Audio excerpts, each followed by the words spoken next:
Let us pray. Dear Lord, just thank you for all the many blessings you've given us. We just praise you and give you all the glory. Be with us tonight, be with the council tonight, give us the guidance and wisdom to do what's best for our town. Be with our police officers and all the first responders tonight on this cold, wet, and dangerous night. Just be with them and protect them, put your arms around them. Everything we do and say, I give you all the praise and glory. In Jesus Christ's name I pray. Amen. Amen. I pledge allegiance to the flag of the United States of America and to the republic for which it stands, one nation, under God, indivisible, with liberty and justice for all. All righty, I'll call the meeting to order. And we have a special presentation tonight.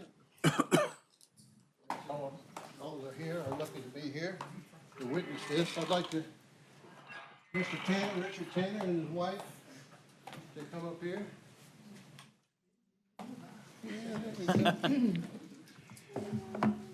This is Richard Tanner. He's had so many jobs for the town of Stallings, I can't name them all, but you're a council member. Yes. And then head of maintenance, and then you came back and volunteered, parks. You just had a lot of jobs. How many years? About 20 some odd years. Since 95, yeah. So was a volunteer fireman. this man is known as the hardest working man in Stallings. So, and he's been a friend of mine for 20 years. I came on the council in 2005, and Richard made me feel welcome. Yep. And just treated me with the utmost respect. And all I can say about you, you're a true Southern gentleman. So, Thank you, sir. so we have a proclamation honoring the service of Richard Tanner. Let me read this for you. Whereas Richard Tanner has taken the service of Stallings in many roles since 1995 and retired from the town.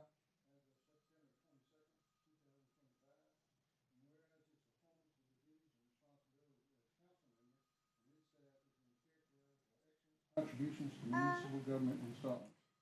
Whereas the town desires to recognize and honor Mr. Tanner for using his talent and knowledge as a hardworking member of town council and staff for over 30 years. That's only 30.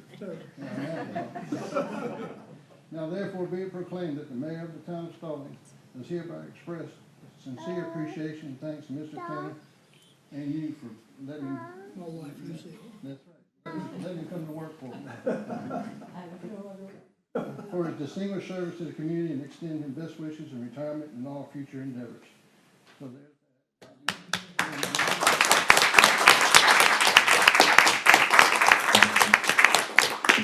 and then we got something here. This is the first time I've seen this in 20 years, so it's the key to Stallings.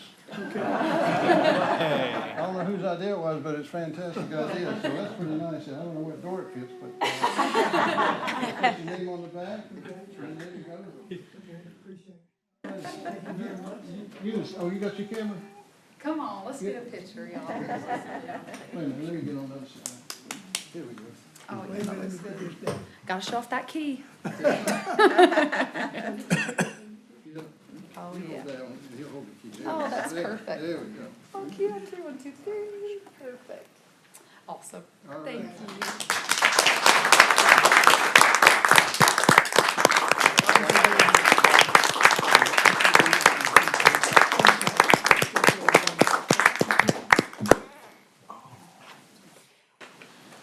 I would just like to thank my last boss man, chief of police. He really treated me like him and the assistant chief. They're good people, and they're faithful people.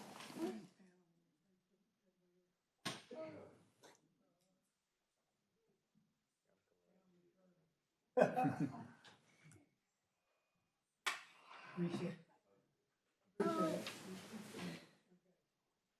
All right. Okay, we're gonna shut that off. Well, we hope to see you around. Okay. See you around Fat Danny's. Okay. I don't believe I need to. How you doing? Thank you. Thank you, sir. Steve Harris. We'll get it, Richard. Congratulations. Richard, I'm Brad. Nice to meet you. Congratulations. Congratulations. It's good to see you. How you doing? Oh, did I lose my pen? Leave your pen. Hey, Graham. Mayor, leave his pen up there. I got another one. You leave his pen up there. Did you get his badge? I'll lose them pins, Morton.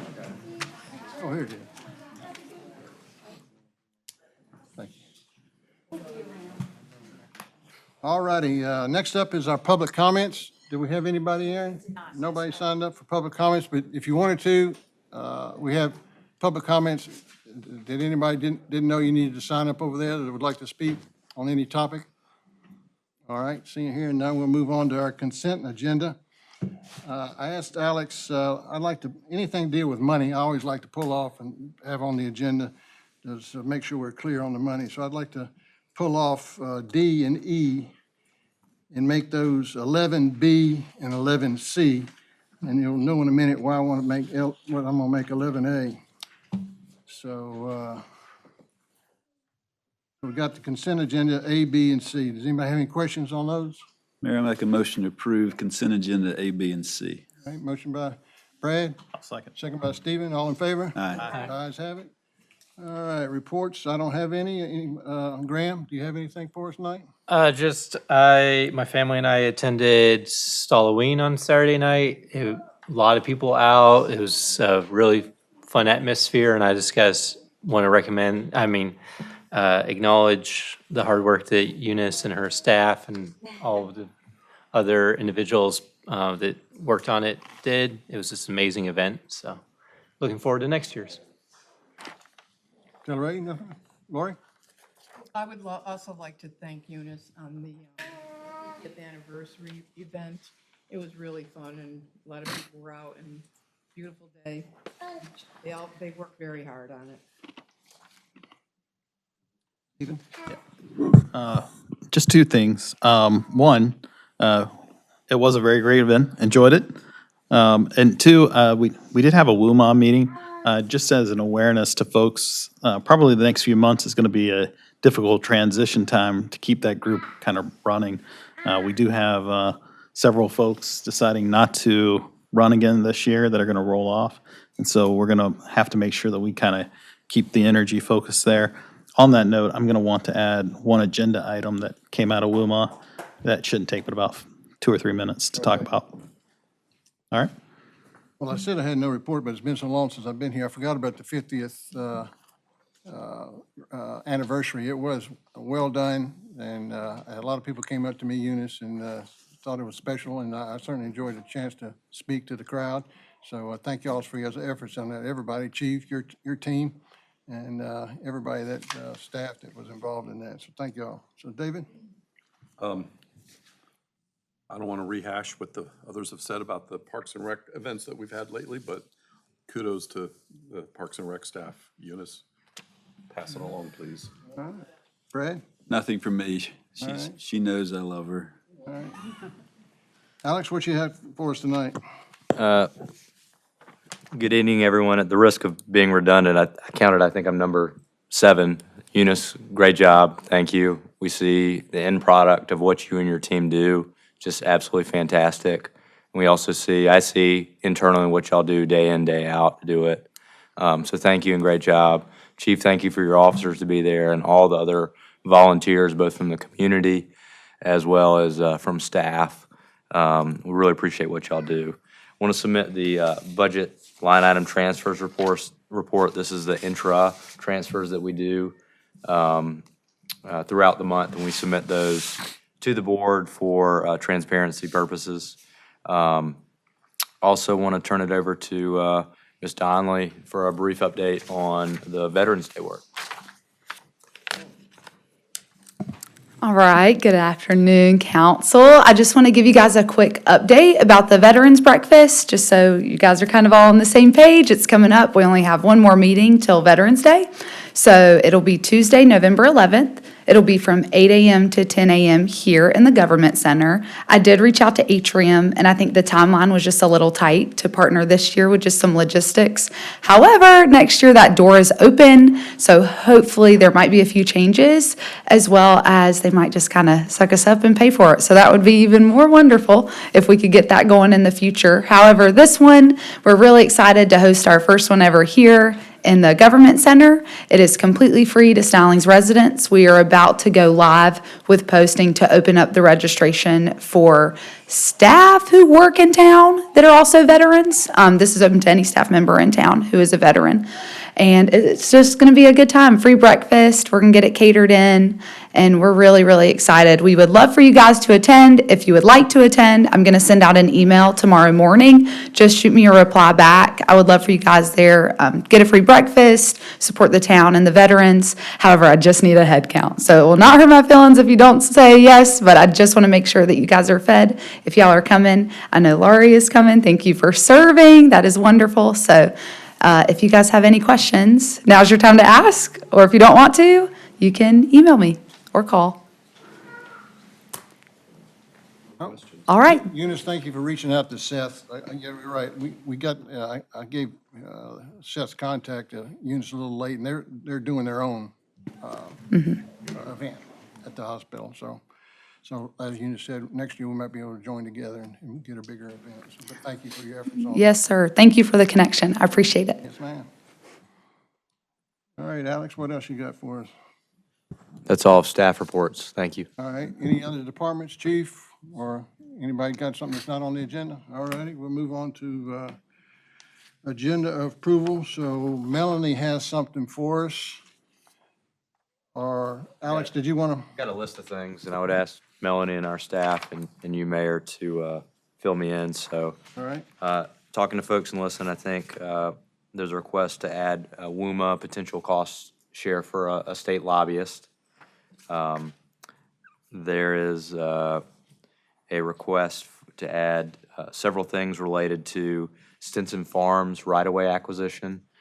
This is, the town has agreed to facilitate some public road improvements, the Idlewild Road corridor and area, and allowing a developer to do that because it's most cost-effective for the public for that to happen that way. So there's an amended budget ordinance number 6. So we want to submit that. You have that in front of you. There's also some right-of-way acquisition related to that Ms. Cox is going to go over. And we also are requesting to remove agenda item number 7, the text amendment. That is text amendment 25.09.01. And believe that's all the changes to the agenda, if I'm not mistaken. with a deferment on, well, it's still on the agenda, right? It's 4 and 5. Correct, yes, sir. The request is for the board to make that deferral, so it's appropriate to leave it on the agenda. All right. Is that all one item though? How many items did you just add One item, 4 motions. for Stinson Farms? That's one Yes. item. Yeah, and then there's also a related budget ordinance. Did you want to go over those, Melanie, before, or just walk us through it when we get to it? When we get to it, if that's okay. All right, well, let's make the Stinson Farms condemnation 11A. And then I said I wanted to take off D and E off the consent agenda, make number 1D, make it 11B. Make 1E 11C. And then the WUMA discussion 11D. And the only other change is I'd like the council to consider, Brad, do we have a lot of people here from Collinwood? Tony? 2, 3, yeah, several. Yeah, because that's last on the agenda. They'll have to be here for over an hour. So I'd like to move that up. Fine with me. It'd be great. 3A. Let's move. The Okay. Collinwood discussion is 10, move it up to 3A.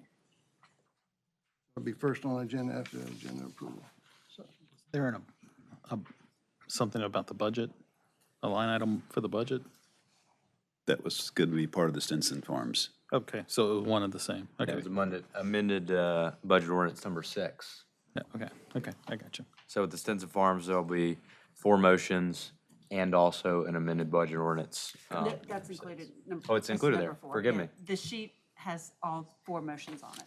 So we don't need to do this, ordinance number 6? It's number 4. Yes, Gotcha, okay. it's listed as number 4. Okay. We got all that? I got all that. Aaron, you got all that. That's the main thing. All right. Well, keep us in straight. All right, well, I moved to approve agenda changes as the mayor outlined them and the clerk captured. We'll walk through that. All right. Motion by Brad, I'll second. second by Stephen. All in favor? Aye. Ayes have it. All righty. And so number 3A, Callenwood. And let's see, who's? Kevin. Oh, there you go.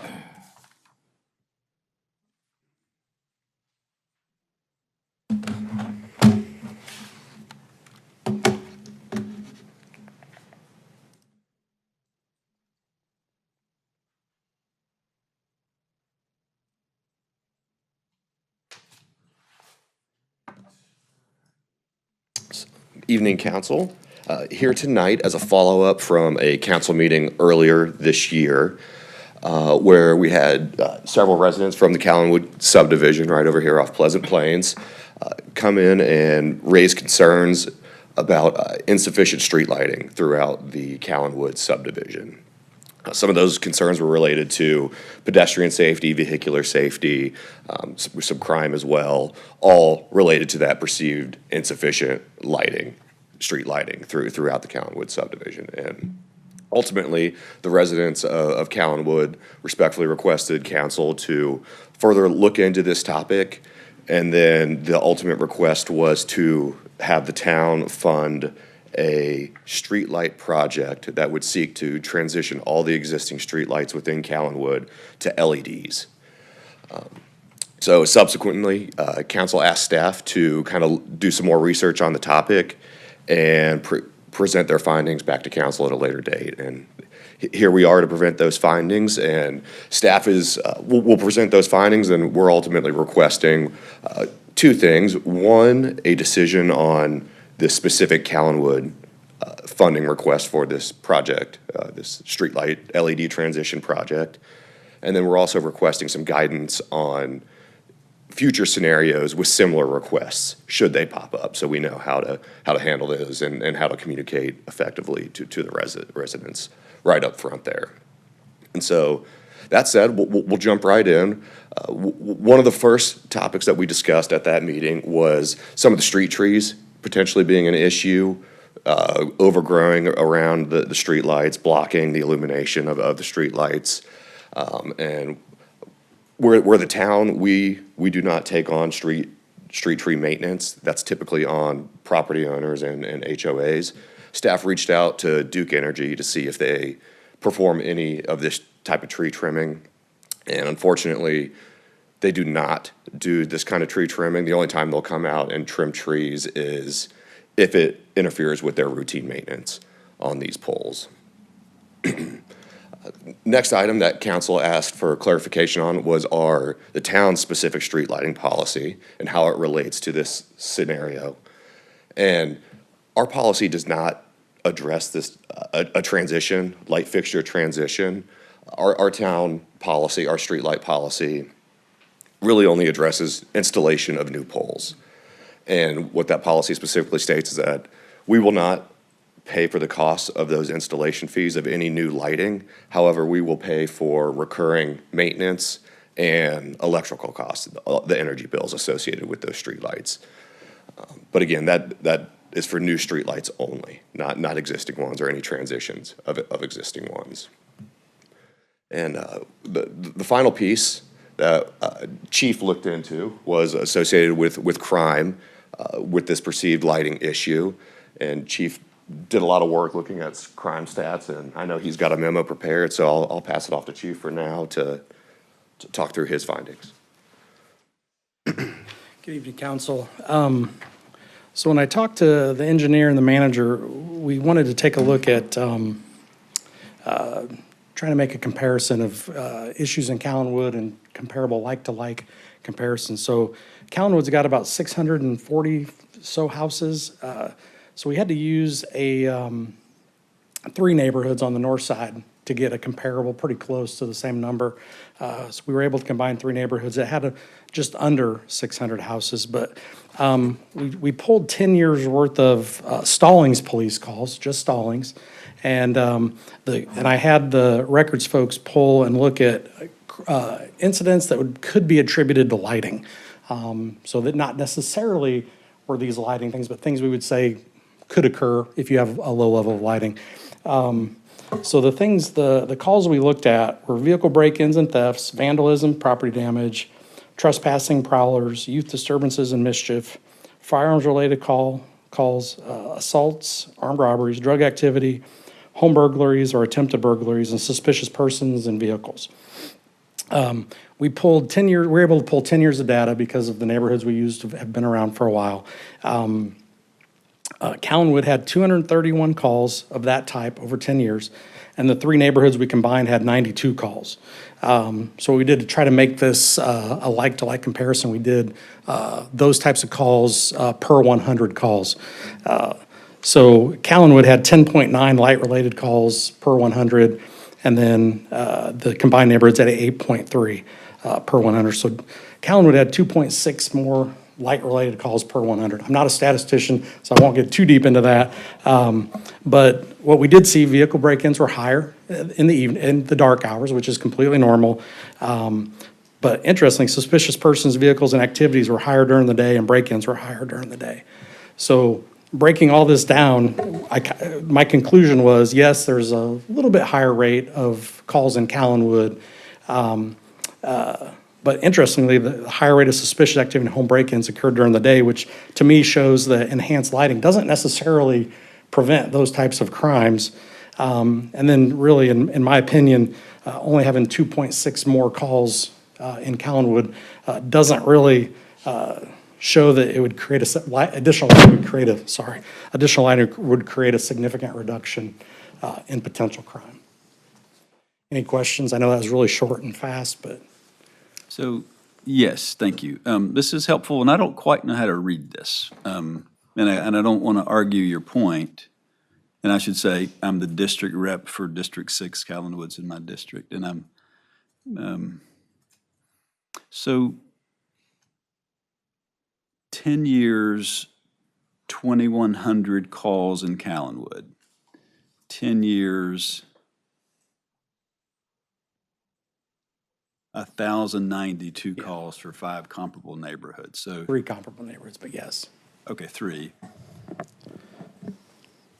I'm just confused about, that feels like a fairly big discrepancy. Where you lost me, Chief, was where you did the per 100, I think. So to normal, I'm sorry. Yeah, and then, let me just conclude that. And then in the evening times, 5P to 5A, vehicle break-ins and theft, 120. The other neighborhoods, 30. That would be, to me, the most stark contrast that might show vehicle break-ins happen in dark places, and that's probably the more common crime. Correct. So talk to me just about So, that. so doing it, the calls because the numbers were so low, a lot of times with crime stats, they do like calls per 1,000 or calls per 100,000 to kind of equalize the numbers. So here, because the call volume was so low, I did calls per 100. Right. So that helps us equalize, because the neighborhood is a little bit bigger, and then everything's not apples to apples, that doing it per 100 kind of helps make it a more apples to apples comparison. Yeah. And just to be clear, we're talking about the Stallings part of Callenwood. Yes, we did not look at anything outside of Stallings Police Department response. And Kevin's work would only be on the Stallings part of Callenwood, not the Union County or the Indian Trail side, right? Right. Okay. Okay, I'll let you continue, or you can keep going. I'll make a comment at this point, if I may. It's dark. There's no question about the darkness in Callenwood. It is strikingly dark. When Mr. Perrin popped up to us, and I went over there and rode the neighborhood several times on a dark night, and it is really dark. My question, however, is what's the solution to the problem? The request is transitioning existing lights to newer technology. And I'd love to explore that, but it's an expensive exploration where it feels like to me, and Tony, be glad to talk to you after the meeting about this, that it's the number of lights that's the problem. Some, again, my memory may fail, but some side streets felt like they had no lighting. I went online and compared, just like, you can go to the Lights Out app that we've got on ours. And I mean, I just compared neighborhoods, and I mean, the gaps in between a lot of the neighborhoods that I know of and that neighborhood, it was almost twice as far in between. It's almost like they need an extra light. So let me just add some context. Are y'all, you have more to present? No, sir, unless there's any other questions Yeah, for me. you're asking for direction, so this is maybe helpful context. When Mr. Perrin showed me 6 months ago, whenever this was a question that really predated any of us, was were the right amount of lights installed in that community? A former Stallings planning director who's not the previous one, not the one before that one, so way back, there was a question about whether she and the utility and the neighborhood all agreed to a certain amount of lighting that feels inferior to what other neighborhoods today get. It's dark. I'm also curious, though, about what the community at large thinks, and I'm going to ask Tony after the meeting about this. A couple of offhand conversations with folks I know in Callenwood don't see this as a problem. In fact, its amenity is kind of dark. I don't know if I'd buy that. My neighborhood is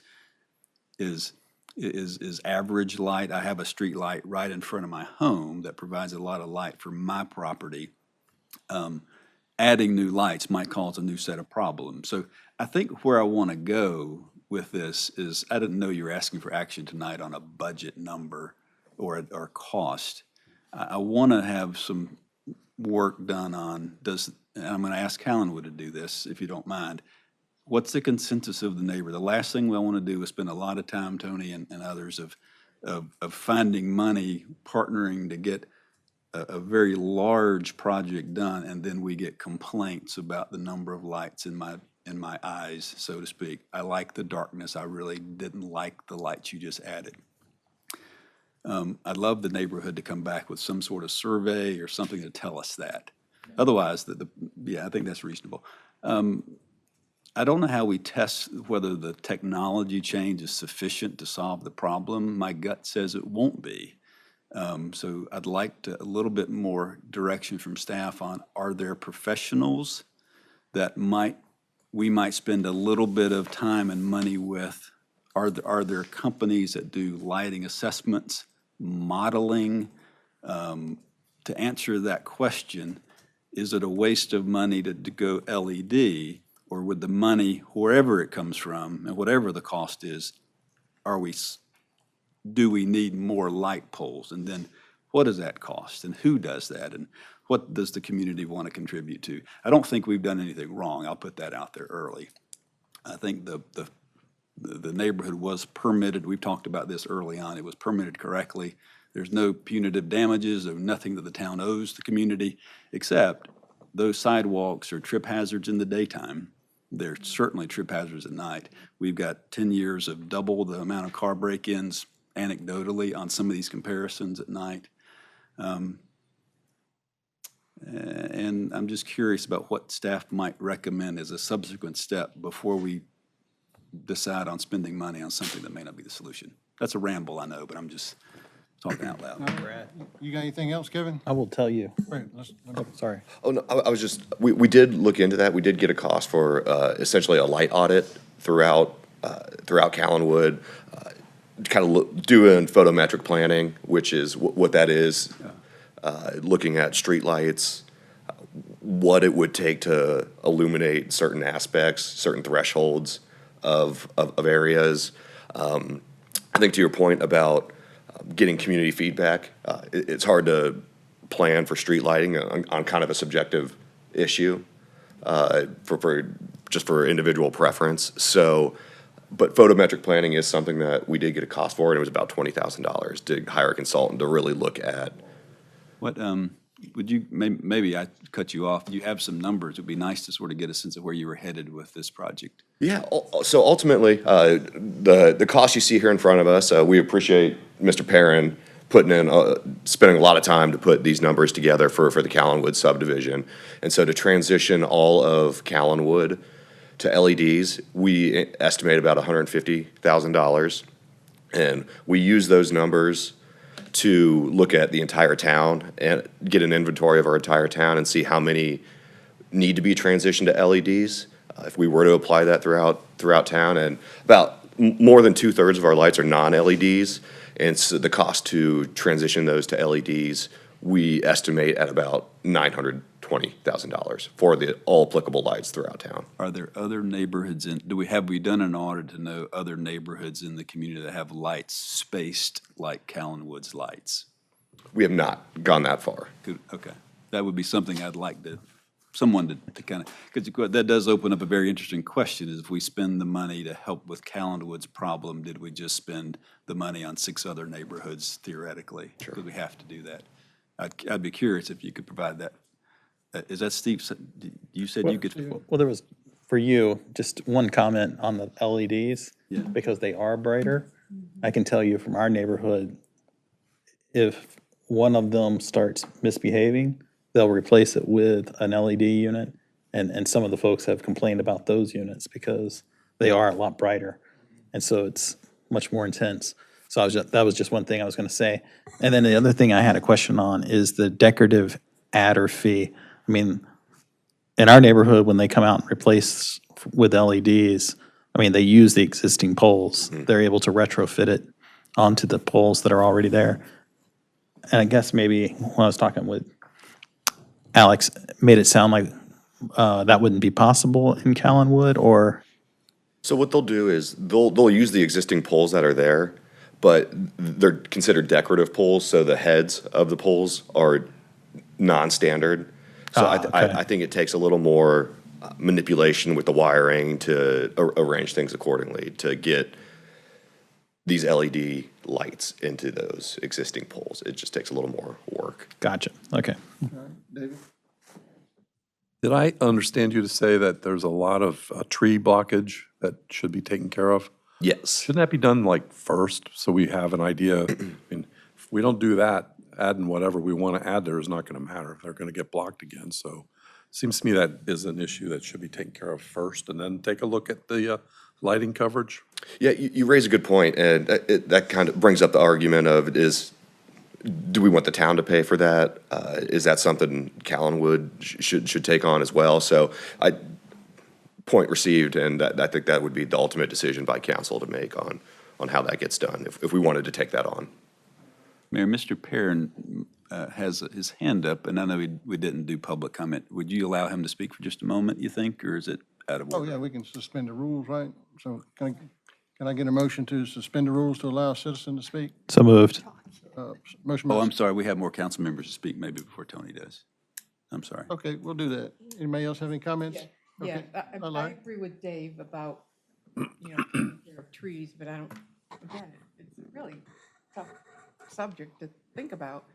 I don't know who would be doing it. So any newer neighborhoods that are being planned, are they all going to have LED lighting? I don't know for sure, but I'd imagine it'd be the most up-to-date technology that Duke and Union offer. So I would assume LED compared to these high-pressure sodium lights that you see. So I can't say for sure, but that would be my assumption. Okay, and when we, maybe Max can answer this, who decides where the lights are gonna go? Develop? The ordinance has distances. Oh, it does, okay. So when did that rule come about? Or has it always been the same? So Callanwood, I think, was built in like mid-2000s, so the ordinance was different. We have since adopted, our most recent ordinance was adopted in 2018. I think the lights are, I think they're 160 feet apart, or required to be 160 feet apart. I did not have that exact number right now prepared for you. the number when Callanwood was It built. was different. It was completely different. Right, so we don't, I mean, does it seem to you that those subdivisions are, the lights are further apart? I personally haven't done a drive-through through Callanwood or through a new neighborhood just to bait for lighting. I know his team has done that, so I would defer to your team to answer that question. I'll tell you that on the Duke Power, where you choose your lights when they're out, Callanwood is definitely farther apart than some of the other neighborhoods that I compared it to. Like I said, almost like they're missing a line in between points. All right, anybody else have any comments? All right, can I get a motion to suspend the rules to have a citizen speak? So moved. Motion by Brad, second by Taylor Ray. All in favor? Aye. Aye. All right. Thank you, Mayor. Perry? Thanks, everyone, appreciate it. Thanks, Kevin, for your work, and Max has been a big help for about 2 years, so I've spent time on this to get this all done at this point. A couple things, and you had some questions on, just very quickly. When I went back to the records on the footage and the lights back in the ordinance at the time, it was 300 feet. A max of 300 feet for the lights. And in 18, as Max was saying, it was changed to a max of 160 feet, which is approximately, and I went out and paced this off, it's about 20 yards across each house, so that's 60 yards, which is about 180 feet.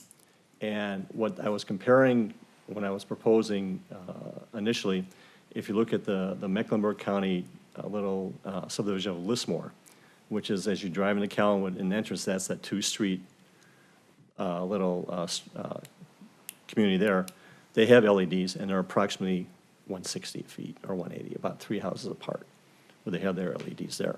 So that's a comparison you could take, if you want to take a look at. I don't know if you've seen that one part before yet, Kevin, and you've probably seen that. Decorative lighting? Yeah, that's the same as we have. And I guess I was confused because when I looked at what the requirement for the street lighting was in Stallings, you had two options. You had the standard, I think it's like 15-foot street light, Kevin, correct? The regular street light that's like 15 feet, and then you had the 12-foot neighborhood type of lights. And when they talk about decorative adders, I've been confused about this because I thought the adder was the light top. And now we're hearing about decorative poles. But I drove through the subdivision, and I don't know what's decorative about our light poles because I looked at about 6 or 8 of them, and they look like they're straight black. There's no like bump or anything like a stop sign poles. The stop signs we have, they are decorative. They have little bumps on them, little decorative type of thing. And I drove over to the Indian Trail side of the subdivision, which is Union Power, and the poles are straight black there too. So I don't know what they're referring to as decorative adder. I always thought the adder was just the light top. And now I'm hearing that it's not. So I'm not sure what decorative poles what Duke is looking at from that standpoint. So I'm confused on that part. And then last, we can do a survey on the neighborhood. It's challenging when, and I think Stallings, of the 650 homes, I think Stallings is maybe 400 of that, and 250 on the Indian Trail side. So we'd have to get 400 responses on that to see what that would do from that standpoint, which is something we could do. And on the percentage of lights that are blocking, the trees are blocking, it's by my manual count, it's about 20%. 20% of the lights, so there's 50 lights.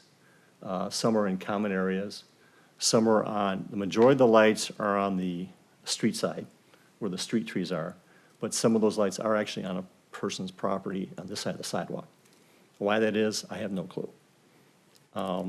And going back to the original documentation, I could not find anything why the Duke proposal was modified. It just was. And there was no explanation I could find in the archive of the doc. Kevin had, and Max had helped download the archival stuff from the Stallings archives because I couldn't really find a lot in the county down in Monroe when I went to their GSI and tried to find that stuff. So that's kind of where how this all came about. And the safety thing was not so much, we appreciate Chief doing that work on that. That was a piece of it, but it also was just because the trees that were planted at the time, which are mostly pin oaks and red maples, they're too big for the footprint. The footprint's only 5 feet. And I know with the Stallings plan that we're looking at for the plants, I think the street trees footprints are now about 8 feet as far as the frontage for where street trees are going now. I thought it was from our planning board meeting, so. So I think that's what's contributing to the sidewalk separation, where we have that. And I know you guys came out and did some repair on that, so I appreciate that. We had one of the streets that they got out and took care of some of that this summer when there was a little bit of budget left over. So we appreciate that, everything you guys do. But that's kind of where we're at as far as, just a clarification, a couple things. And those costs, as a clarification, when I did have initial contact with the Duke person, he did say that if they could not do the repair or the light replacement because the trees in the way, they would cut that and get it out. But they're saying here they didn't see anything they couldn't access, so that's fine. So that's all, okay. So Mayor, do you have something? I have a question for you. Sure. The last time you were here, or maybe I missed the last time you were here, there was a piece where you were going to go back to the HOA and acquire some information there. Have you had conversation with the HOA? Right, with the HOA, we talked about the initial 3,000 fee. That was transition fee, that was still good, but the 42,000, we're still not in position to do that this time. So we're gonna push that. In fact, on the board meeting we had, we pushed that to next year if the town could cover it. Well, and that's kind of ties into my thoughts as well. This is a, I contend it's a problem. I think it's dark. I think that it would be too dark for me, but I'm curious about the whole community, at least the Stallings residents. Do they feel it's too dark? I think that's a fair question. But this is a non-trivial amount of money we're talking about. So Right, it correct. feels like, and I think you would agree, it feels like this is something that gets discussed as part of our 2026-27 budget. I know that feels like we're pushing it, but at the same time, this has been this way for 25 years. But it does bear some thought about where the money comes from. Is there a partnership? Are there external sources of money that could help? Is there a utility program that could help? What's the community planning to do to help cost share? And then how do we budget? And then do we have other neighborhoods that we would de facto say, we did it for Callenwood, your lights are the same problem, we would do it for y'all? Those are all fair questions, and I would hope that we could study this between now and March and get the answers to those questions. And anything else you need me to do on this, let me know, yeah, please. and consider this. Whatever needs to be done to get you guys the information that you need. Make the yes or no decisions part of our budget process for the next fiscal year. That's the only thing I can think of. I don't know that a mid-year budget ordinance with the limited information we have still, through no fault of Tony. He's done yeoman's work, so thank you. Thank you. All right, thank you, sir. Thank you so much for letting me speak. Appreciate it. Anything else for us, Kevin? Yes, sir. Yeah, to your point, Brad, two neighborhoods that stick out to me, and I know they're heavily canopied, is Country Woods East and Willowbrook. Heavily canopied, so we didn't need to do, you're right, next year's survey on how much it'd cost. But our ordinance, we don't do the installation, right? Correct. The installation's up to the HOA or the neighborhood, Correct. and then okay. Granted, council can waive that policy. That's just a council policy, town policy, excuse me. So council can do whatever they would like if they wanted to waive that and go in a different direction. But that is what it currently states. I agree with David. I mean, the first recommendation, I don't know what action we want to take tonight is, but your recommendation is you cut the trees back and see what you got. Yeah, I would say before we do a lighting survey, the trees got to be trimmed. So we know what it looks like with cleaned up, and then we can see what it looks like with the lighting numbers and then what the improvement would cost. No sense in putting up expensive lighting if it's just going to have the same blockage. All right, any other comments? All righty. Thank you, Kevin. Thank you. All right, number 4, Annexation 58, the Mill Creek public hearing. They've asked for a deferment till January 12th of 2026. So can I get a motion to defer that? I'll make a motion to defer annexation 58. All right, motion by Stephen, second by Brad. All in favor? Aye. Aye.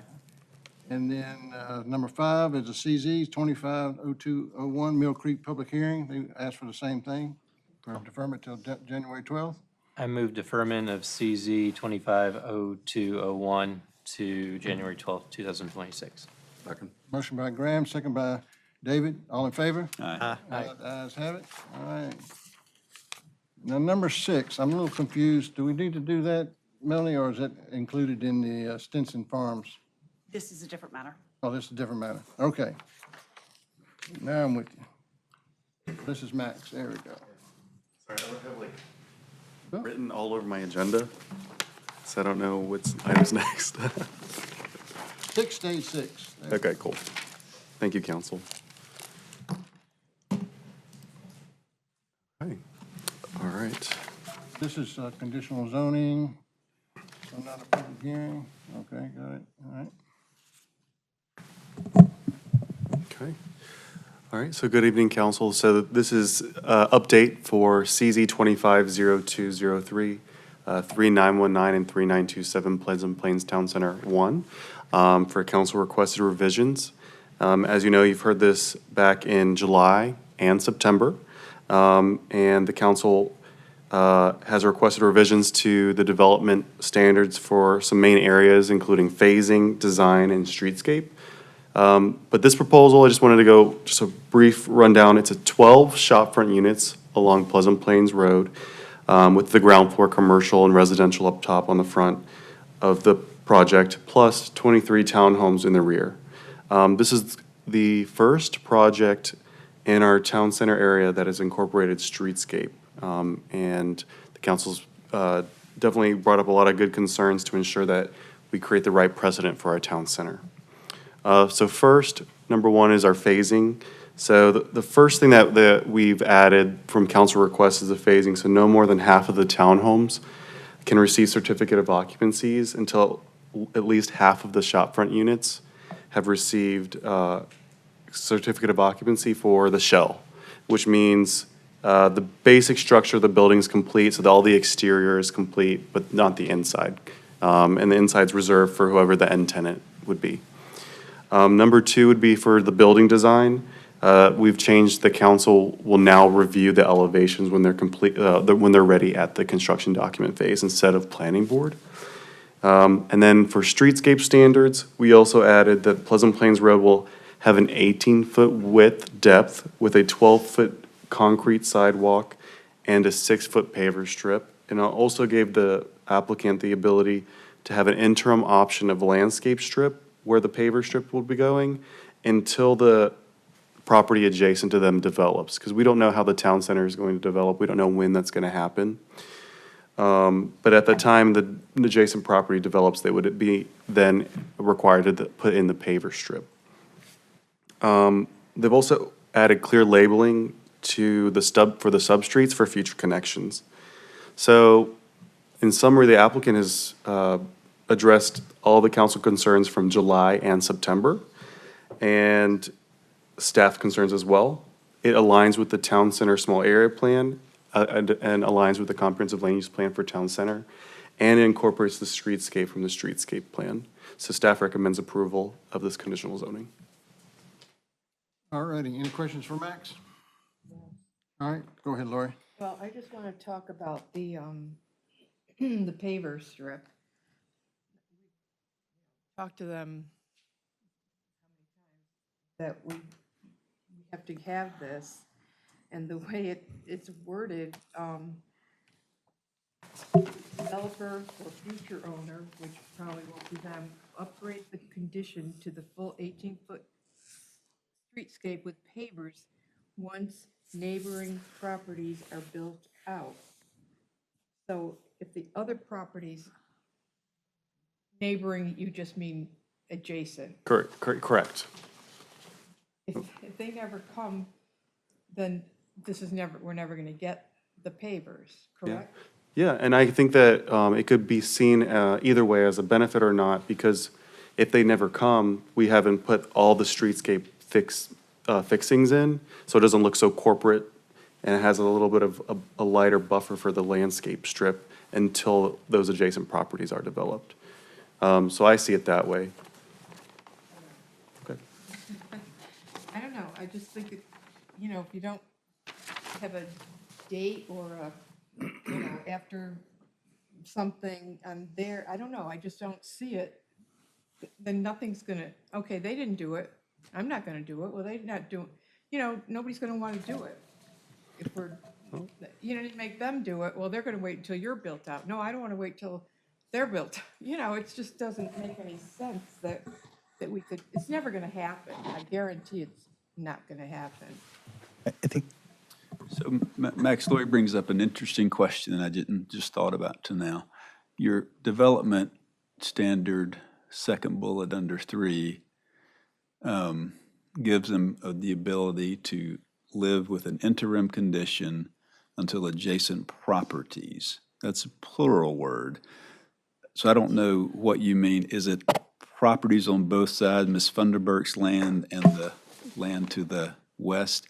It feels like to me that the one property that we would want to develop to trigger this, if this is the way we vote tonight, would be the parcel closest to the intersection of Potter. That's how it's written in the condition. So I'll read the specific condition for you. Conversions shall be required when the properties to the west of subject parcels are substantially developed and comply with the 18-foot standard, thereby necessitating full build-out of this property to establish a consistent and continuous town center streetscape frontage. So it's written in the development standards. I just kind of have a higher level summary in this memo. So Lori's question's a good one. Play this out, as Lori just suggested, would, but I'd say might happen, is that the property beside develops in the next decade after the intersection's completed. They will be held to do the 18-foot sidewalk. This property owner may have sold the property to someone else, and it's in an interim state. What does the town have in its quiver to make that happen? What does the process look like when they say, no, that was 5 years ago, we shouldn't have to do that, make us? How do we They would be make- violating the conditional zoning, so we'd have code enforcement, send them violation notices until they comply. So what is the current dollar value of that? For code enforcement, 5 years down the road, assuming the same structure of code violation penalties today, they accrue daily, weekly, yeah, monthly?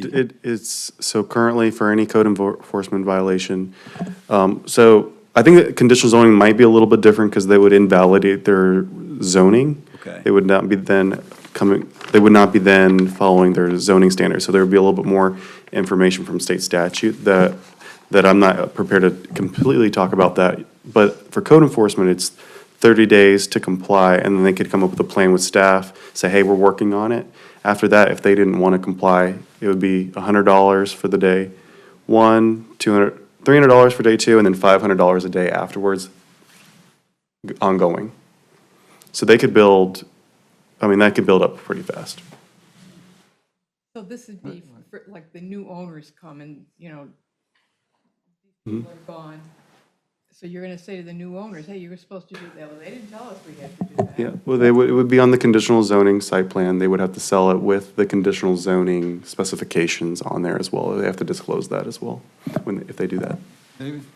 So what if you're gone, Matt's gone, Yeah, 5 well, years from now? I How are they gonna find this? Yeah, I enforce conditional zonings throughout time, so the whole time, all of our conditional How zonings. would it trigger a call to our zoning department?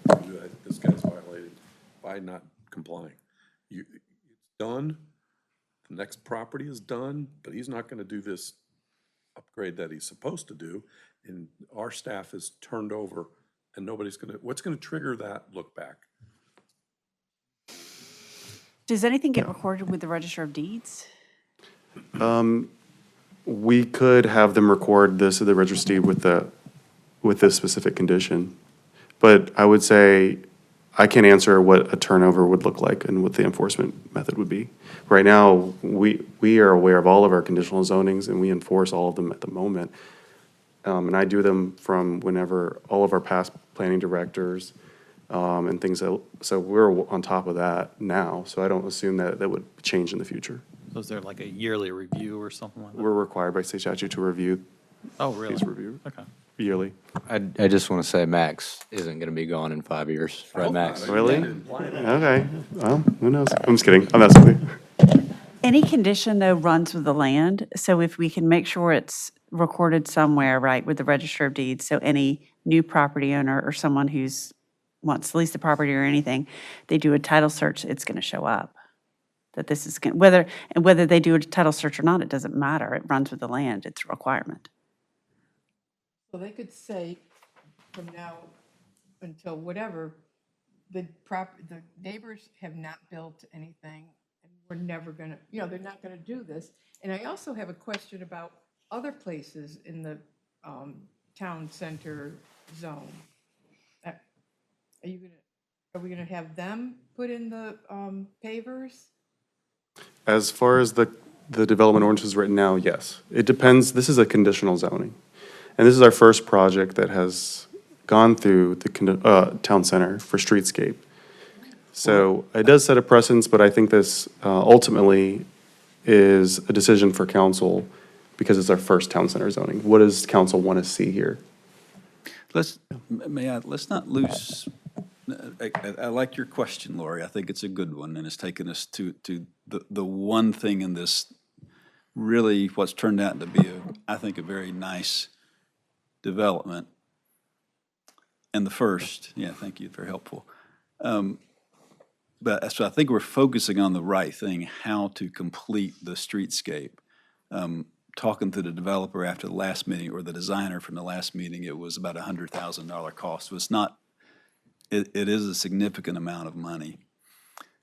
But what Max said earlier makes sense to me, is that it would look odd in an undeveloped state to have brick pavers, a full sidewalk, a building, and then it just stops and goes to, I think, in my opinion.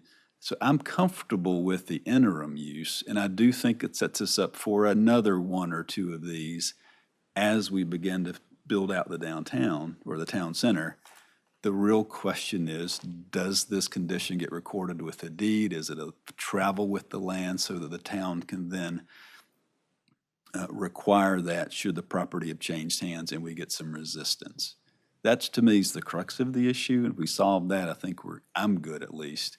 I can live with an interim. I think it would look strange to have a full build-out in that block where nothing else is done on either side, and it could be a waste of money, the town's money. Don't forget, this gets turned over to the town at completion.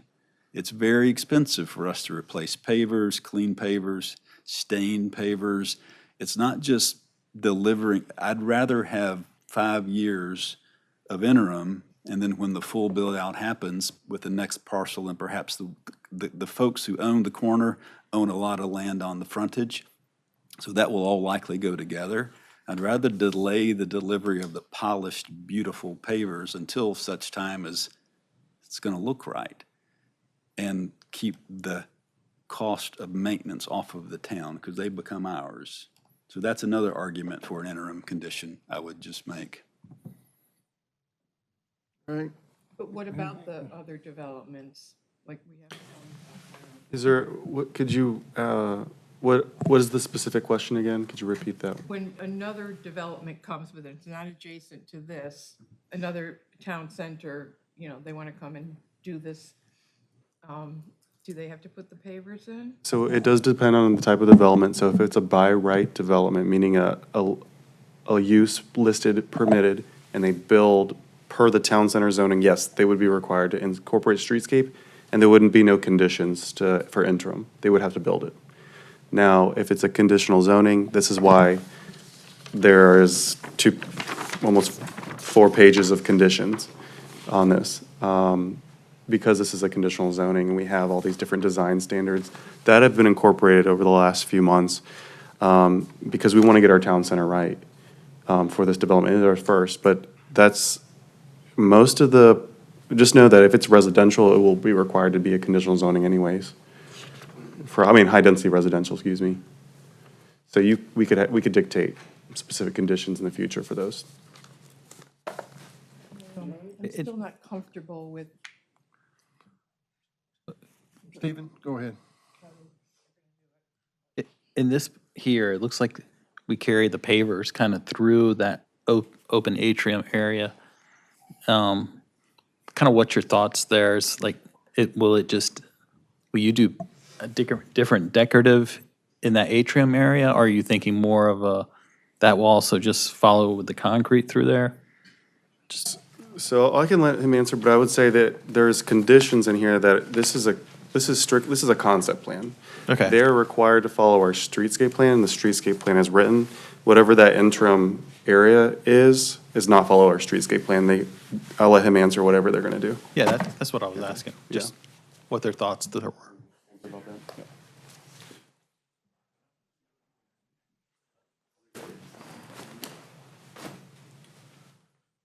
Okay. Good to see the entire council here tonight. It's the first time in I think this is my 4th or 5th trip here for this project. So, Stephen, to answer your question, it is conceptual. The intent is that is a courtyard, the front door to the development, and it would be utilized by the adjacent ends on the inside for outdoor seating or cafe or restaurant, whatever it might be. So the paver treatment will be determined during the permitting, Okay, but the intent is that it would have something decorative to, okay.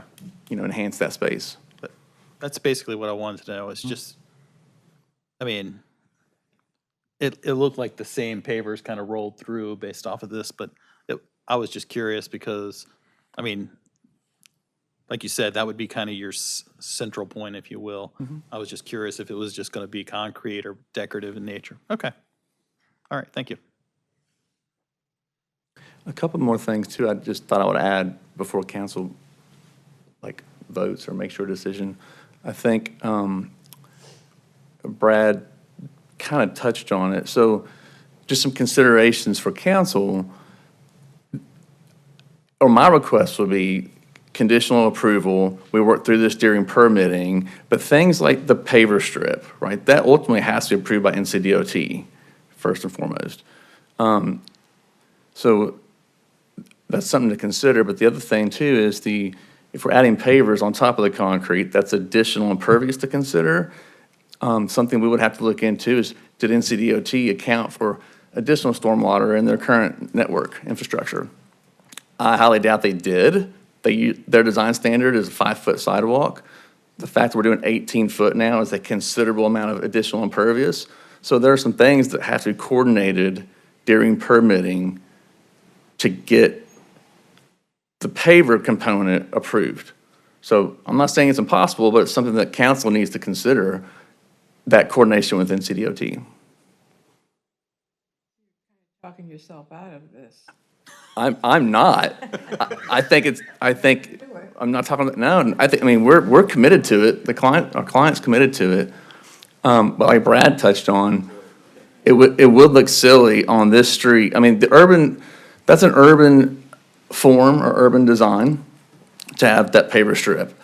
And it's very common first of all, in urban environments, but also with on-street parking, which we also do not have in this scenario. And so I think that feature just needs to be evaluated further from council as well as planning to ensure that is the look and feel you guys want. We've already talked about scale and ratio. I think personally, the 12-foot concrete sidewalk that's committed day one. That sets the framework for your streetscape. The paver condition is something that we're committed to, but ultimately has to come back to council for approval before it gets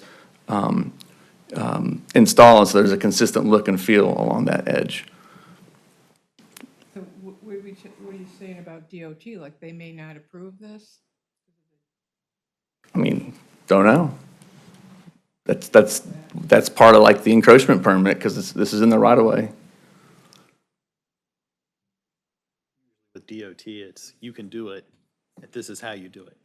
It might cost you $1 million. As long as you're maintaining it. Yeah. Right. Yeah, exactly. Steve, is there curb and gutter in that block right now? Do you know? Yes, there is. There's curb and gutter, okay. Again, I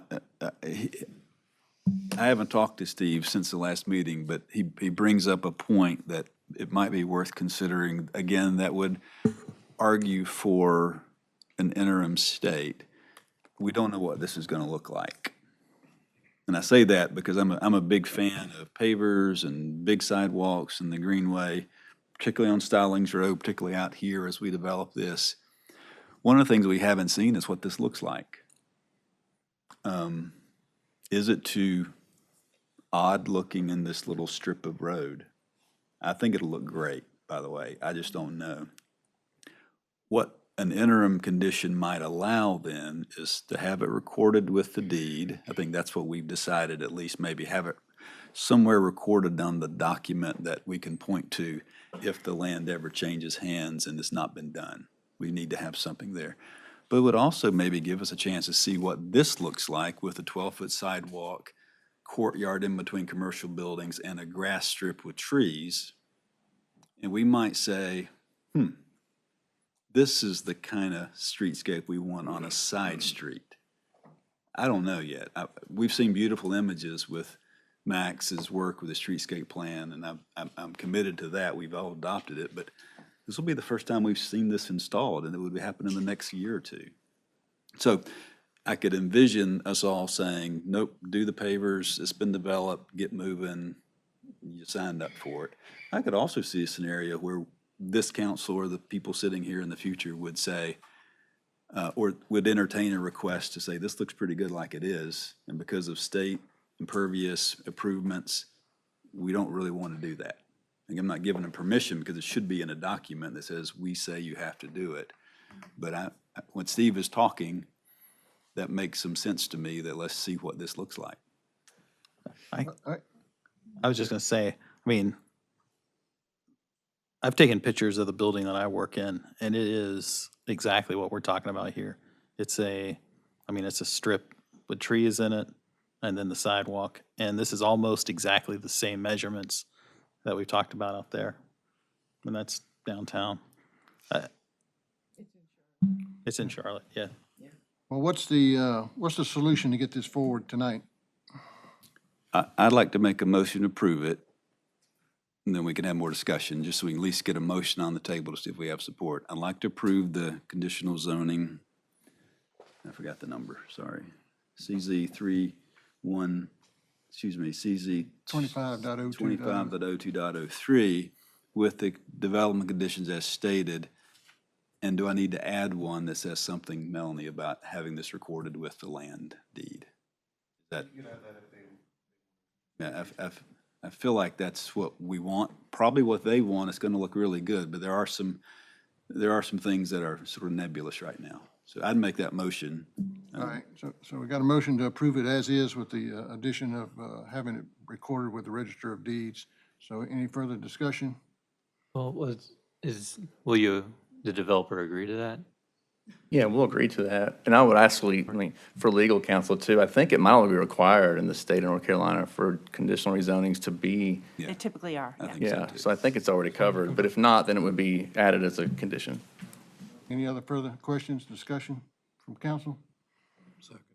All right, so we got a second now from David to approve conditional zoning 25.02.03. All in favor? Aye. Any opposed? No, the ayes have it. Nay. Oh, nay, I'm sorry, Lori. So 5-1 with Lori voting nay.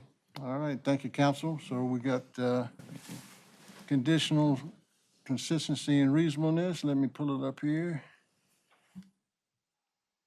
So the request is the applicant, Mona T LLC, is requesting conditional zoning to conditional zoning dash TZ for 2.63 acre site parcels 07129296B and 07192926C to allow the development for 12 shopfront units and 23 townhomes in town center. Therefore, the town council hereby votes that the proposed zoning amendment is consistent and reasonable with the comprehensive land use plan adopted on November 27, 2017, based on the goals and objectives set forth in the document of promoting quality development and consistency with all state mandated land use regulations established in North Carolina General Statute 160D. Town Council approves the proposed amendment and stated that the Town Council finds and determines that the zoning amendment is consistent and reasonable with the key guiding principle, goals, and objectives of the comprehensive land use plans for the following reason. The request aligns with the comprehensive land use plan.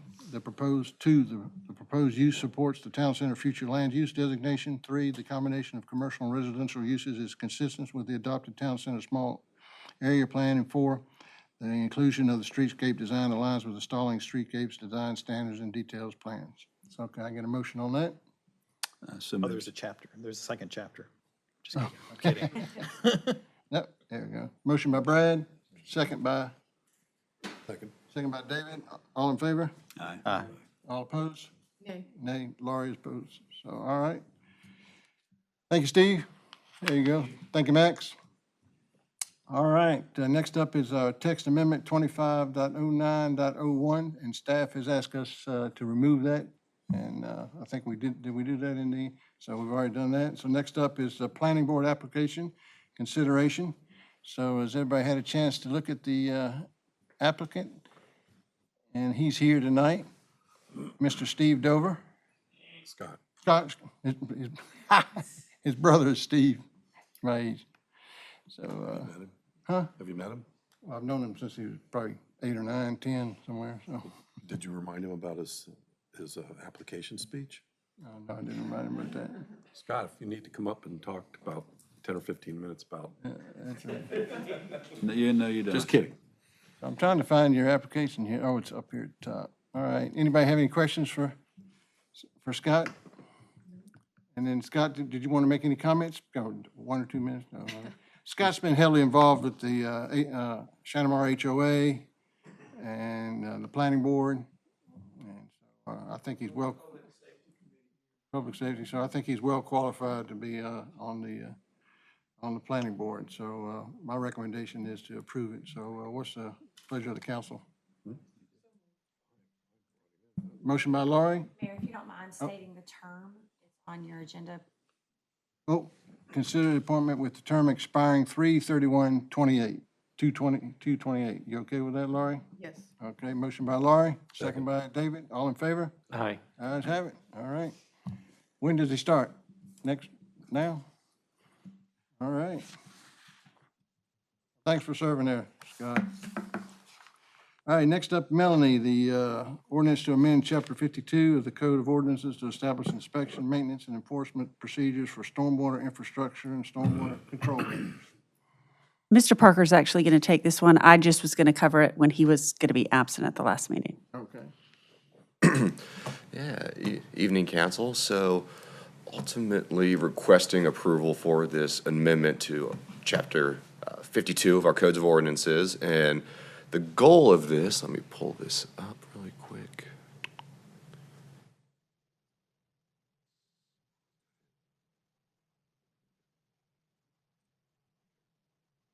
And the goal of this ordinance is to establish our SCM, Stormwater Control Measure Inspection Program, and give our newly hired Stormwater Compliance Manager, June, I'm not sure if everybody met her, I introduced her 2 meetings ago, but Miss June Rapp is a new employee with us, and she's going to be spearheading this SCM inspection program. And this ordinance seeks to establish that program and ultimately give June enforcement authority to give us some teeth to make sure property owners are maintaining their stormwater control measures, SCMs. Now, this is a requirement by the state as a part of our MS4 permit. So ultimately, the overall goal would be to make sure we're staying in compliance with our Phase 2 MS4 permit with the state. So be happy to go into further detail, answer any questions, but that is kind of the short and sweet of it. All right, Stephen? Just one. I mean, obviously, we've talked about the MS4 permit for years now. So I guess hate to put it like this here, is this something that we should have been doing, but we're not doing? And think we're just tightening the screws on our Yes. processes? Yes, sir. Okay. I got you. Any questions for Kevin? No, I had questions for the staff. They answered it nicely. The main thing I'd point to council, I was confused about a stormwater control. I thought there might be hundreds and hundreds, like I might have one in my home. Clarify how many we have in our town. We have about 48, is that what it is? 65. Okay, so not every citizen's gonna have an enforcement action or somebody coming to the office or to their house and look at their driveway, how it handles water. This is Correct. mostly commercial, HOA, retention ponds and such like that? Yep, yes, sir. SCMs are specifically engineered design structures, whether they're wet ponds, dry ponds, wetlands sometimes, even underground detention, that is meant to control the quality and the quantity of runoff leaving sites as they get developed. So, And I was also pleased from a budgetary perspective that the stormwater fund, separate enterprise fund, is covering all the costs for the position and the enforcement work, right? yes, sir. That stormwater, that annual stormwater fee is what's funding it. All right, any other questions for Kevin? I move approval. All right, motion by Brad, second by David to approve the amendment to Chapter 52 ordinance. All in favor? Aye. Aye. Ayes have it, that's unanimous. Thank you. Thank you. And June, did you want to introduce yourself? Did everybody meet her? I'm June. Come on up. Yeah, I know her father-in-law, so he's been very proud of her getting this job. So she thought I had something to do with it. I said, I didn't have a clue. I'm June. I've been doing this 3 years now. I was with a private firm, so I have good experience, I think. And I'm excited to be here and get to work. Glad to have you on board. Thanks. Thank you, June.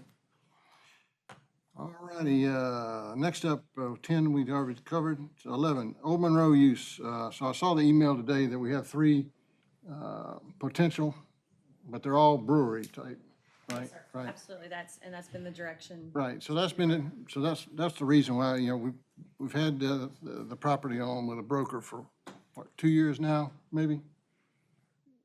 So it's still not developed. So my thought was, my simple question is, do we want to expand the scope of what we want on that property? Do we want to tell him, look for anything, or is there something else that the council would like to see on there besides a brewery, and limit ourselves on that? That's a simple question. So each of these that are interested, would they want the whole building or part of the building? The email that you received today, those 3 organizations, companies, they want to do it together. All 3 of them? Yes. Oh, okay. Oh, So good. that's what they're looking at, the possibility right now. Because as we have experience with some other ones, the return on investment for upfitting a brewery on your own is a significant expense. And given that the town cannot lease for more than 10 years, a lot of companies do not see that as a good ROI to put in that much money to outfit a brewery for that short of a time. So these 3 companies now, restaurants, organizations, breweries, are looking at going in together. They all 3 offer something a little bit different. Right now, it's just conversations, but that's what we emailed you earlier today. So we don't have a timetable, if they're on first base, second base, third base? Not right now. We have a conversation with the broker weekly, so as soon as anything else develops, we will let you know. All right, so to me, we don't have anything bird in hand. So, If you're asking me, I'm open for expanding it, but at the same time, I'm not open for anything. so we told him brewery, so what, is there another? I think we've said brewery, restaurant, something in that realm, I think so. So, and given the sewer capacity restraints right now, that's really all you could kind of do. You couldn't do anything else probably, and even that you might have trouble. Here's where I am, and I think back in 2021, I was where I think we all were.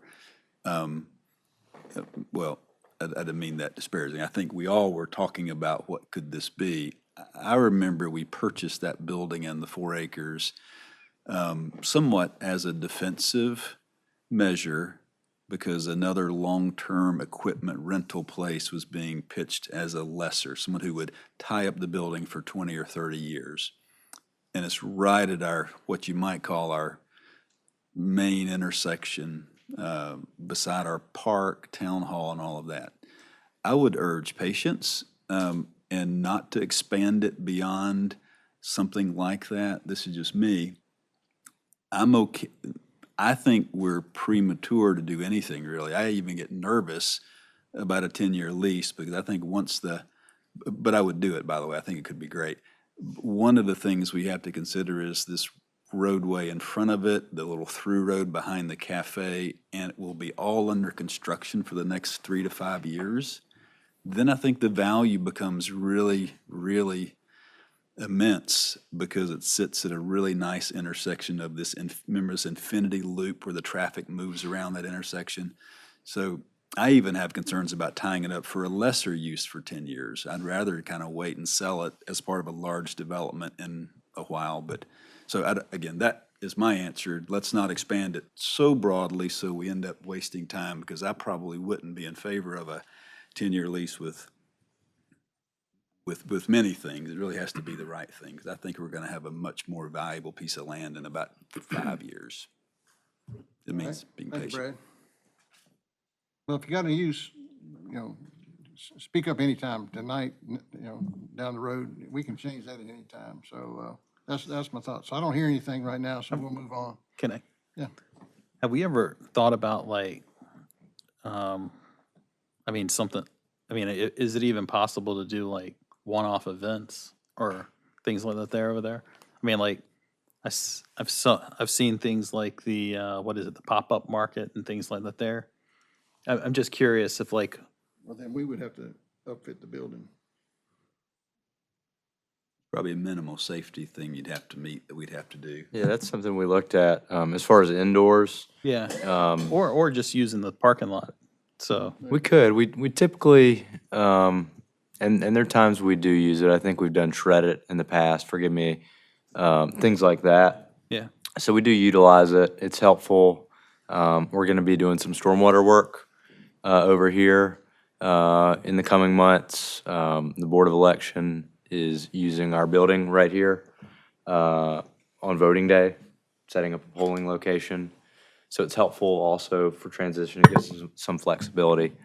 But as far as using the interior of the space, I recall when talking to the various building code folks in the county, it's not set up for a large public gathering space indoors. And forgive me, I can't recall the specific zoning or the building code designations, but if we started using it for that, that would trigger a requirement to upfit the building and have to spend a lot of money in doing so. okay. So that's been the holdup from really utilizing the space as more of a public gathering standpoint. Whereas my understanding is that a brewer restaurant, that'd be part of their capital cost going in. For an example, Councilman Braders, there's not enough restrooms right now. Okay. All right. Are we able to put out there the two different types of leases we'd be willing to accept? So my one thought, and Mr. Richardson raised a good point, is potentially in 3 to 5 years, that property's value goes way up. In the interim, could we say we're willing to do a 3 to 5 year lease for like an indoor sports facility? My thought is, that'd be potentially a perfect place if someone wants to just do like batting cages. Something that you don't really have to put a lot of money into upfitting the place. We could get some money, get someone in for a short period of time. I don't know if that's a possibility that we can even advertise 2 different lease terms, but just a thought. I don't think something like that is gonna bring people. Oh, it's not bringing people in, it's just not having it sit completely empty and a town making nothing. Because, even if you have they're in there for 3 years, you had a lease of, I don't know, 12,000 a year or something, you're getting something for, instead of nothing. And then you also see that you have people coming to it, so it can then itself generate interest. I think it's a pretty interesting idea. I mean, what you're saying is during the construction period where it's going to be a mess for that period of time, use it as a tax revenue offset. We were getting, by the way, just about, I forget the number. I did it. Not a whole lot of tax revenue coming in from the property, a couple thousand, maybe three. So we're not losing a lot. It sits on our balance sheet as a pretty nice asset. But I'd like to explore that.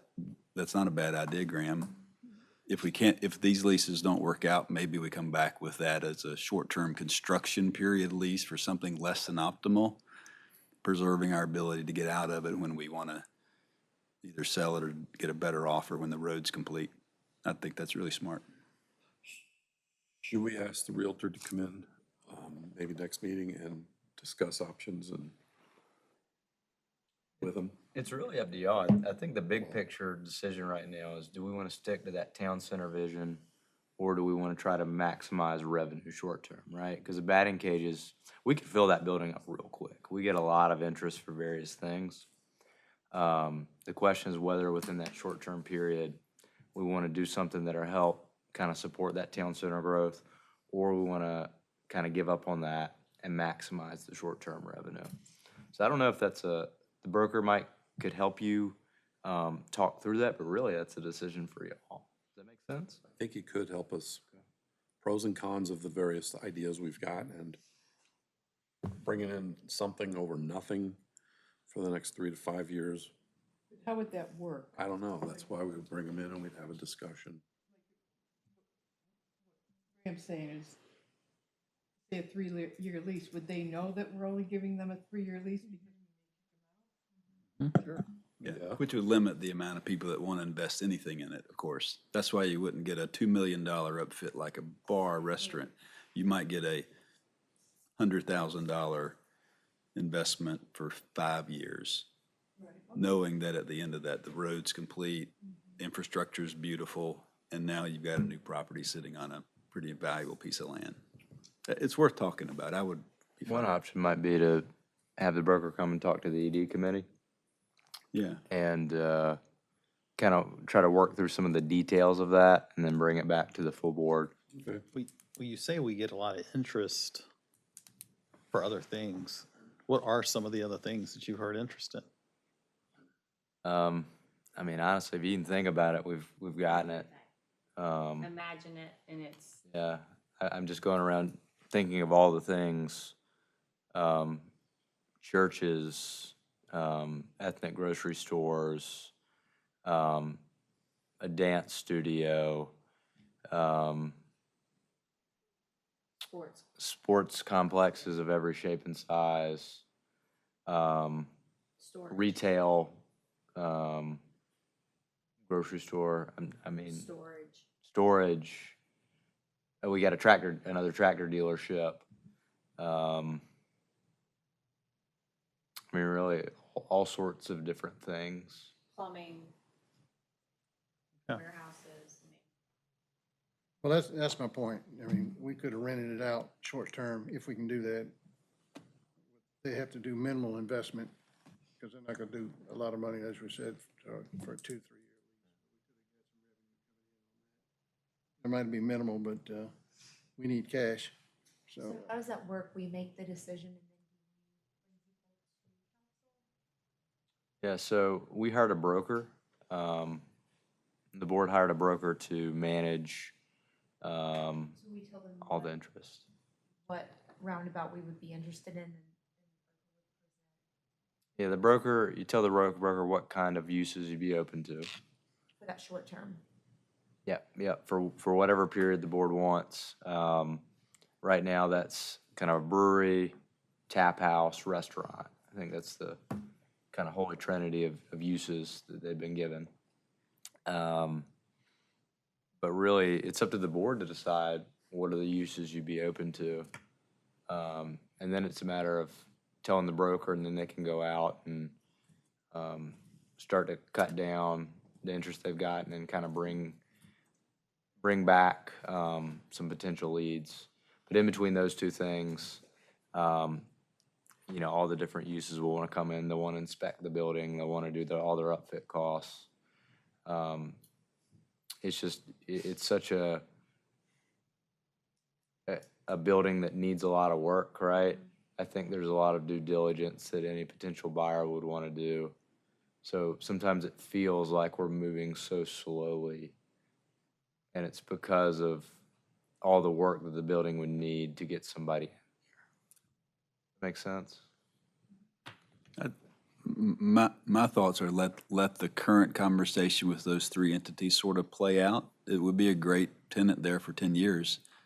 If it falls through or somehow doesn't work, then I think we re-engage them and talk about a Graham's sort of strategy. Do the short term, kind of Open to that. during the construction period. But I wouldn't let Okay. that derail the conversations today. Well, how long how long has the broker been talking to these three? This is fairly new.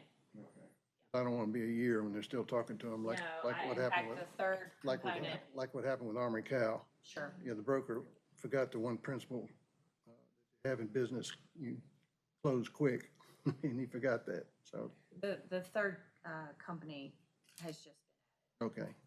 All right. that's the first I've seen that was. All right, well, let's let it play out for a while and we'll address it, but youth sports is money in the bank.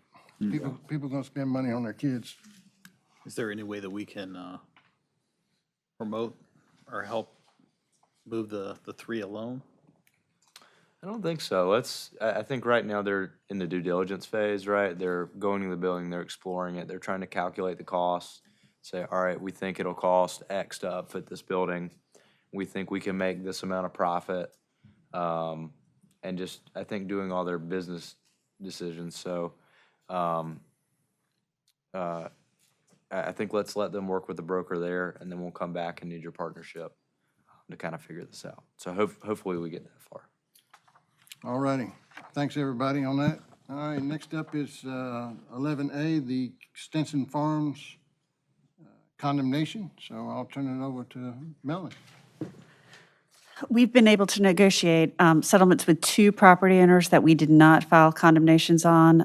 The first one is John and Terrence Springsteed. That is the green parcel that's on Idlewild Road. There's three different parcels there for a total of $63,000 for their right-of-way taking. And then also with, across the street, Emmanuel Baptist Church. That's in the orange parcel on the other side of Idlewild Road. And finally, with Mr. and Mrs. Cunningham, we did file a lawsuit on that, so I will be drafting a consent judgment. But we came to an agreement to pay them $42,625. $11,000 was deposited, so it'll be that minus $11,000 new money, and also agree to relocate their driveway for them as a condition of the consent judgment / settlement. And so the Land Investment LLC is paying all this money? It comes, the town does, and we get reimbursed. We have a reimbursement agreement, right? Right, so I'm reading this right, okay. So you need a motion on each one of these separately? Yes, sir. All righty. So let's take number one, motion to approve a payment of $63,000 to John and Taryn Springstein for the right-way acquisition of parcel 070570008 and 070570008A and 07-057-008. Before we do, can I ask a quick question? Sure. Melanie? Yes. Both of those, the yellow and the green, are in Hemby Bridge. How do we have the authority to do a condemnation on? It doesn't matter. We can do it anywhere. Really? Yeah. Okay. It doesn't have to be in the town. Yeah, because the Cunningham's property is just in Union County. That's not in the town either. All right, motion by David, Sure. I'll second. second by Stephen on number one. All in favor? Aye. Number two, motion to approve payment of $50,000 to Emmanuel Baptist Church of Indian Trail for right-of-way acquisition of parcel 07-057-009D. A motion by David, Second. second by Graham. All in favor? Aye. Ayes have it. Then the third one, motion to approve payment of $42,625 to Donald and Doris Cunningham and agree to relocate the driveway at 15250 Ottawa Road to settle case 25 CV 003887-890, parcel 07-057-015. So moved. Motion by Graham. Second. Second by Stephen. All in favor? Aye. And motion to approve amended budget ordinance number 6 to appropriate additional funding and to recognize the corresponding reimbursements for costs related to these activities. So moved. Motion by Graham. Second. Second by Stephen. All in favor? Aye. Ayes have it. All righty. Thank y'all. Thank you, Melanie, for handling that complicated process. All righty. Next up is 11B. The widening of Old Monroe Road widening, bulb pediments, and sidewalk cost share. It's just involved money. Who can speak? Kevin? Okay. Like I said, I just like for everything to be transparent when we're dealing with money, make sure everybody understands it. Yes, absolutely. So this is a request to sign an agreement with NCDOT to commit to the two betterments associated with the U 4714 segment AC, which is the Old Monroe Road widening project that comes through our town. And those two betterments are powder coating. I believe it was 6 pedestrian poles and 4 traffic signal poles. And then to fund our 10% portion of a sidewalk extension for a segment from on the north side of Monroe Road up here, basically from CPCC lane to our town limits. I believe it's about 1,000 feet. So ultimately, NCDOT is asking us to commit to that, sign the agreement. And these are the most up-to-date cost estimates that they provided. Now, those are subject to change because all these will be bidded items, but these are their best estimates based on bids they've received recently. So, and that being said, we would like to request from council a $20,000 budget. Right now, we're committing to about $13,583, but those could change. Inflation happens. So we're asking for a little wiggle room up to $20,000 in case those costs do increase. We don't have to bring it back to council and All right. take the time to do that. So ultimately, requesting approval for Alex to sign that agreement and then giving us up to $20,000. Right. All right. Thank you, Kevin. Yep. Any questions? Everybody clear on this? Because we've talked about the improvements. Explain the map. 4 poles. Yes.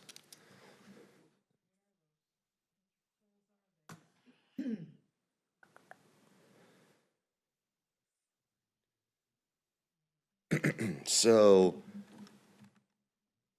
these are the four, intersection traffic signal poles. So that's where the traffic lights will be hanging from. And this is where the main mast will be located, and it'll have arms extending over the travel lanes. And then there are 6 pedestrian poles. So you see P21, P41, P22 located in those pedestrian refuges and at the corners of the intersections that will be powder coated as well. Kevin, just for those who don't know, powder coating turns them from the rust gray color, not rust, but the gray unfinished to a black. Yep, they'll be black, and it protects the Yeah. the poles themselves Right. from the elements. Yeah, the comparison is DOT forgot that we requested to powder coat the poles at Highway 74 and Stallings Road. Expensive to do it now. That's the comparison. Yes, that's the plan. That's, He'll let you know in August. What is for those listening, and I'm curious, what is the let date in July of 2026? July 2026, and I believe they want the project awarded by the end of next year, by the end of 2026. Okay. And then construction starts in 2027? Yes. To 2030? You know that? Yeah, I believe it was a 3 to 5 year project. Okay. All right. This Friday? Probably gonna get. Right. All right, any more questions for Kevin? So we need a motion to authorize the town manager to execute the agreement with North Carolina DOC and to understanding that the final town share not exceed $20,000. Motion by Laurie, I'll second. second by Taylor Ray, and all in favor. Aye. Aye. How's that? You just beat him out. All right, then the next one is 11C, the Aaron Gill, is that how you pronounce that, stormwater Yep. repairs? Yes, sir. And I asked for that because I couldn't tell, were these, how big were the pipes? Or is this digging and replacing pipes, or is it? It's not replacing. So what we're seeing is we had the pipes cameraed because on the surface, the issues with the stormwater pipes are bleeding up to the surface in that there's depressions in the road, cracking. So we need to excavate. We know there's roots penetrating in through the pipe, expanding, that just causing sinkholes to bleed up through the surface. Some of the pipes have large holes in them. So ultimately what we're gonna do is we're gonna excavate because following this project, our resurfacing will come through and put a fresh coat of asphalt on the roadway. So we'll have it opened up. We'll dig down, excavate around the pipe, and we'll just pour concrete collars around those areas of deficiencies. Oh, that's all it needs? Yes. Oh, okay. 'Cause Yep. I was wondering if the engineer has never done any CIPP work, but those pipes, I don't know how big they were. They range from 48 to 18 inches, so all sizes, but lining the pipes isn't necessarily applicable in this scenario, given the issues we're seeing with the infrastructure. Things need to be excavated, removed from the pipes, and some of the holes in those pipes are too large to line as well. So they'll get some metal sheeting, wrap it, and then pour concrete All right, around it to solidify those. Backfill and then put the new road surface on. thank you, Kevin. Anybody else have any questions about this? It's just because it is, I mean, it's in the consent agenda. I guess my question is just because it's a certain dollar amount? I'm sorry, I don't follow. So normally we don't see, I mean, it would just become a stormwater project. I mean, we don't see every stormwater project that comes through, so just curious. So any project over $30,000. That's what I was looking for. Needs council approval. So that's the ultimate reason why we're bringing that. Okay, yep, I got So you. the requested action is request the council approve the Aaron Gill Lane Stormwater Repair Project with Red Clay Industries in the amount of $62,150, plus an approximate 20% contingency for a total project budget of $75,000 to be funded from the stormwater budget. Can I get a motion? So moved. Motion by David, second by Taylor Ray. All in favor? Aye. Aye. Ayes have it. Thank y'all. Thank you. Appreciate it, Kevin. Yeah, thank you. I think you finally got rid of me now, so.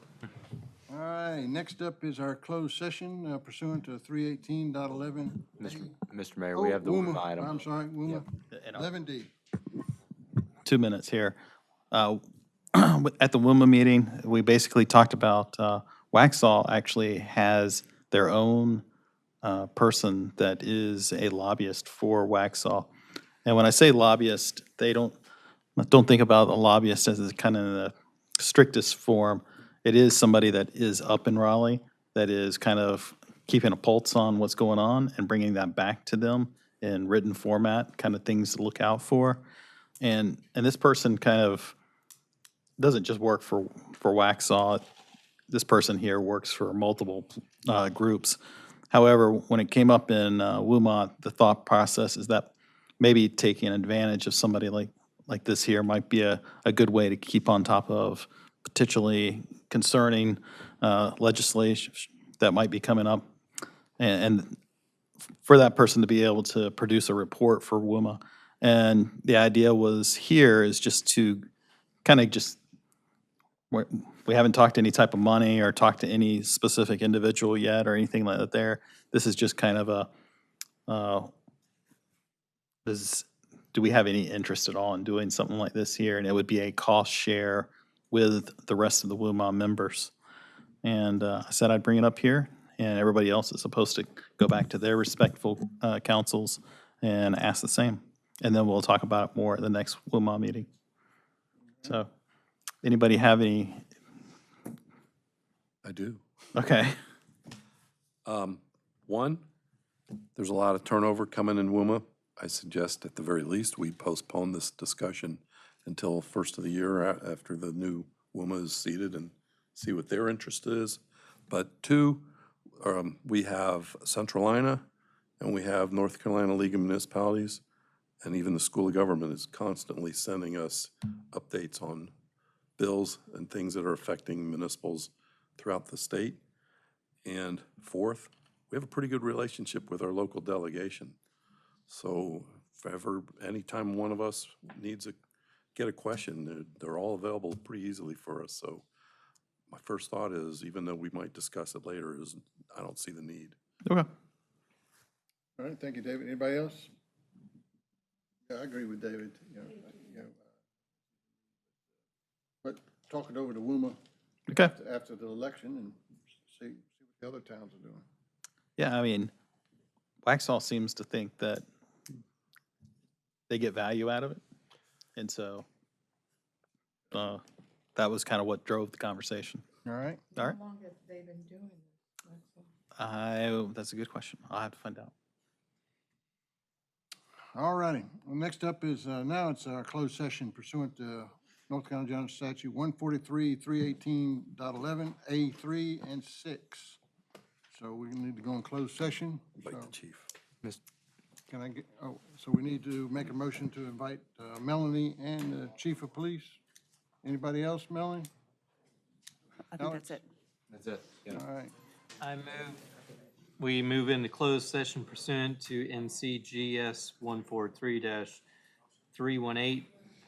A3 and 6, and invite Chief of Police and Melanie Cox. All right, if we need to take a 5-minute break? Sure. Or Oh, we don't need to. Let's give them a minute to hit the road. Is there a second? oh, I'll second. Stephen. Take one and pass it down.